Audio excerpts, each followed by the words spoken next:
After long time ఇంటికి రావడం. అదే 1 మంత్ అవుతుంది కదా ఇంటికి వచ్చి కూడా.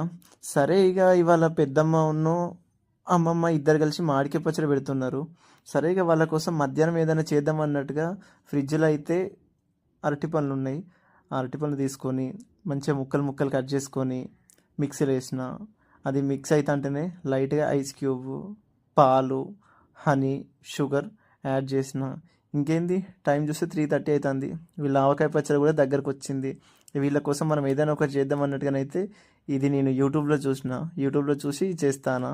సరే ఇంతవరకు నా వంటకాలు మా వాళ్ళు అయితే చూడలే కదా అని చెప్పి వాళ్ళ కోసమైనా మంచిగా ఉండాలని చెప్పేసి లైట్గా కొన్ని వాటర్ వేసి లైట్గా మళ్ళీ అందులో ఒక బనానా యాడ్ చేసి గ్లాస్లోకి అయితే పోస్తున్నా. మొత్తం మేము 5గురం ఉన్నాం. 5 గ్లాసులు మంచిగా చిక్కగా అయింది. నా వీడియోస్ కనుక మీకు నచ్చినట్లయితే like, share and subscribe. Thank you so much. And నా యూట్యూబ్ ఛానల్ నేమ్ వచ్చేస్తే డాక్టర్ ఖలీల్ అని ఉంటుంది. చదివింది ల్యాబే, జస్ట్ అదేదో అట్లా పెట్టుకున్న నా హ్యాపీనెస్ కోసం. మళ్ళీ నెక్స్ట్ టైం రేపు ఏదైనా మంచి వీడియోతో కలుద్దాం. Bye bye.